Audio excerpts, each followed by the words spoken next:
Local late breaking. This is WMBF News Today at 5:30. 3 different crimes have Myrtle Beach police searching for suspects this morning. How you can help straight ahead. Horry County ranks #1 in the state for women who die because of domestic violence.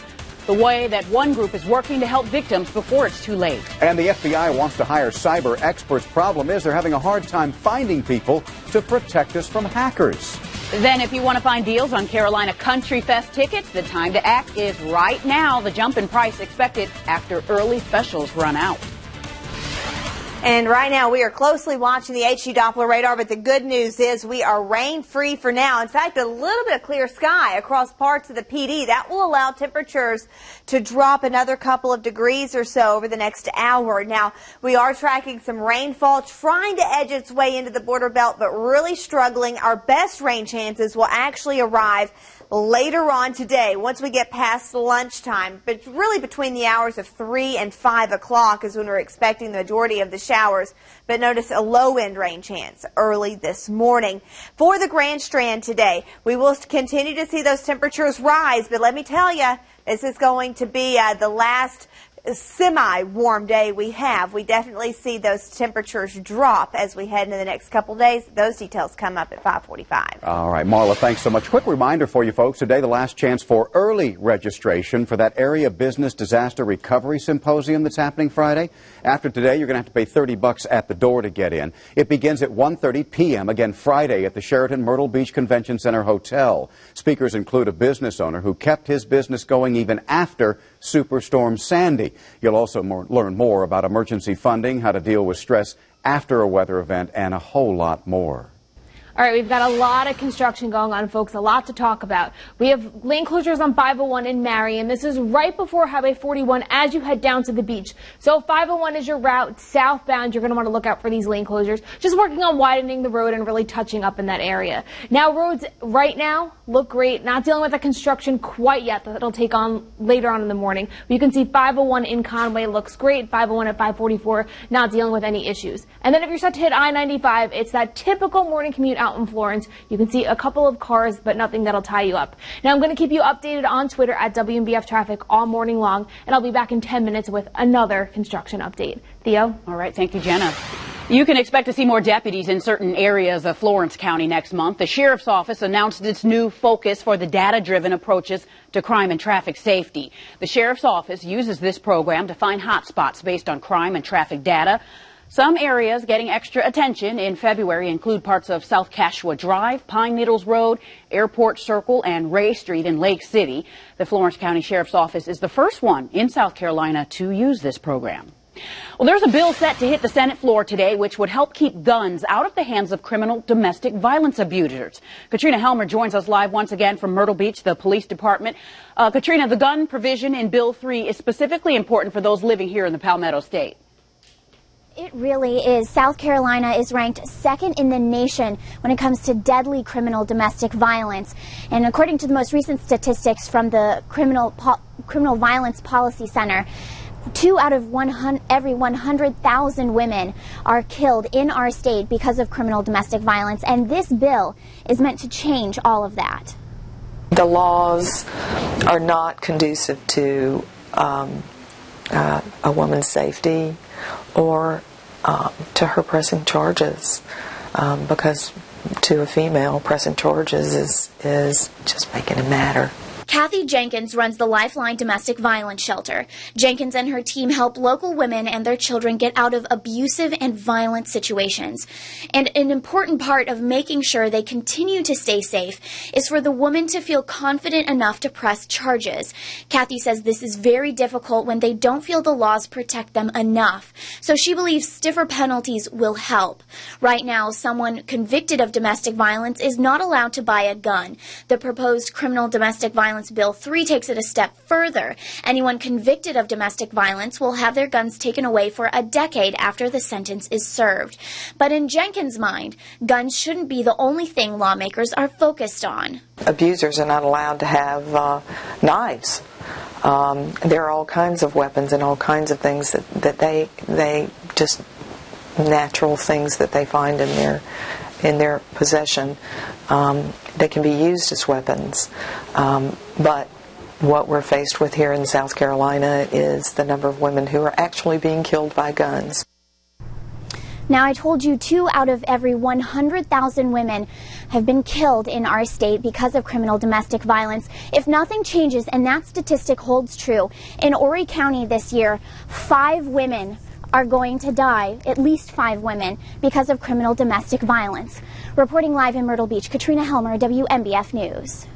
Well, there are resources available if you or a loved one needs to get out of a violent situation. If you want more information on connecting with a victim's advocate, the Lifeline Domestic Violence Shelter, or the National Domestic Hotline, just head over to our website, WMBFnews.com. We'll have this information posted in this story under the local tab. Hey, if you don't want to pay a fortune for tickets to that Carolina Country Music Festival happening soon, you should buy them now. The first set sold out on Saturday, but we're told more are going on sale. Organizers say they certainly expected a good response, just nothing like this. The event promoter tells us the Music Fest has seen the fastest selling first 2 days ever for a brand new concert in Myrtle Beach. The manager of a local bar, the Bowery, said the thing that's most impressive about the record is it all happened in the off-season. He hopes the event goes well so the city can get similar events in the future. To get those big names in here like that is just makes it a lot easier to get other big names later on. And hopefully if this event goes good out there on the Pavilion property, it's going to benefit the city and all the local businesses down here as well. I have a feeling this event's going to go really well. The Country Music Fest Twitter account says once this new round of early bird ticket purchases or packages sells out, prices will go up. When regular sales start, the prices for those tickets will jump about $30. Today, volunteers needed in the PD. Volunteers will help pick up all those wreaths that were placed on graves at the Florence National Cemetery during Wreaths Across America. More than 4,000 wreaths, in fact, are needed to be picked up. If you want to help out, just head to National Cemetery Road starting at 8:30. You are asked to bring work gloves and, of course, dress for the weather. And you'll be able to enjoy the Myrtle Beach Skywheel once again starting today. This according to a post on the attraction's Facebook page. It was shut down last week for some maintenance work. The giant Ferris wheel downtown at the beach expected to reopen at 11 o'clock this morning. Myrtle Beach police need your help to find a man accused of burglary. They say David Waters Jr. is wanted for first-degree burglary. The burglary happened Friday. Police haven't released any more details about the crime, but officers say if you see Waters, don't approach him and call them immediately. Myrtle Beach police are also looking for a man they say robbed a store at Coastal Grand Mall. The employee told police that a man snuck up behind her and put a knife to her back. The man then made her give him money from 2 cash registers and the safe in the back office. Less than 2 weeks ago, police responded to the mall after a similar robbery. If you know anything about these cases, call police. Well, the search for a suspect after a home break-in is underway. It happened on Mashie Drive Saturday. Myrtle Beach police say a man heard a loud noise in his home, then went and grabbed a gun while his wife called 911. The homeowner saw a hand trying to unlock the kitchen door through broken glass. That's when he fired twice at the door. The suspect screamed and took off in a car. Officers found drops of the suspect's blood on the driveway. 5:37 right now. You may think sexting only something that adults and older teens do, but it turns out younger and younger kids are getting exposed to this as well. Raycom News Network reporter Erica Balazuda gives us more details this morning. A picture is worth 1,000 words, and 1,000 more if the image gets in the wrong hands. After a survey of 7th through 10th graders, every single student admitted they have seen the effects of various forms of sexting in their schools. 2 Huntington 10th graders said it has a large social impact on students who send inappropriate pictures. And it's really embarrassing. It really you can't take it back. Yeah, and it really hurts their friendships. The freshman boys shed light on what happens after a suggestive picture is received. Most likely, they're going to get them and show their friends. Okay. It's almost like bragging rights, saying that you could get them from somebody. I asked the boys how easy it is to get a hold of these photos. Pretty easily. You could. I could probably ask one of my friends. And all the way down to 7th grade, students are still victim to this behavior. Is it more of an 8th grade thing, or is it a whole entire middle school thing? No, like, there's a couple people in our grade that has received some of those. And for parents, it's an even scarier thing to be unaware of what's happening on these handy devices. Licensed marriage and family therapist Dr. Deborah Burton cautions parents and children about the dangers of sending personal images. The moment you send something, a picture or an inappropriate text, a sexting message, it is out of your control. Also, parents also need to educate their kids that they're potentially exposing themselves to sexual predators. Burton encourages parents to be aware of signs like isolation, irritability, and abnormal texting times, as these may be indicators of dangerous texting behavior. And speaking of those abnormal texting times, another tip that's suggested from Dr. Bruton is to have a set curfew on your child's phone. New at 5:30, a second vaccine to prevent a strain of the bacteria that can cause deadly cases of meningitis has now been approved. The Food and Drug Administration said it cleared that vaccine for people ages 10 to 25. The disease, of course, can affect the bloodstream, causing sepsis, which can cause inflammation of your organs, and that can cause damage and deterioration of the brain and spinal cord lining. You know, it spreads through saliva and other fluids, through coughing, kissing, and even sharing utensils. Privacy advocates say the Obama administration needs to make more changes to protect your privacy on healthcare.gov. The Associated Press reports details like your income, tobacco use, or going to private companies with commercial interests in that data.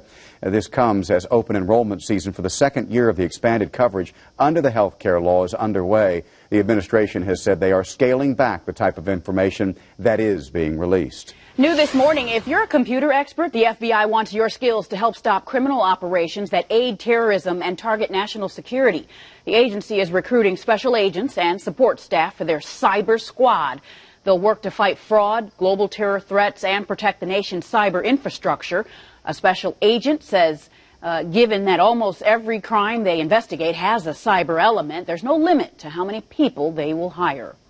We are looking for as many as we can get our hands on who have this type of background, because it's just such a difficult skill set to find. It's just so hard to attract these types of individuals because it's just such also a new skill set, the computer cyber skill set, but also the security component of that. The agency is competing with big corporations in the private sector who also value computer security experts. Everybody trying to protect that information. Hey, if you're a parent or student in North Carolina, we've got an important update for you. There is no promise of funding after June 30th for driver's ed in the state of North Carolina. Officials say it has been cut off from the 2015-16 state budget. For decades now, the program has been supported by the Highway Trust Fund. This made driver's ed affordable for parents. Under state law, schools can't charge more than $65 for that course. The legislature could say that all parents now have to pay the full cost, which in some cases will be $300 to $400 per student. A lot of folks can't afford that. I'm not so sure I could have afforded that at the time. Skipping the class, not an option. In North Carolina, law requires anyone under the age of 18 who wants to get a driver's license to complete a driver's ed course. NFL teams and fans are arriving in Arizona for Super Bowl 49 coming up. A look at the celebrations and what's being done to protect fans against themselves or worse. And our temperatures are dropping tonight. How far in your first alert forecast? Coming up next. WM.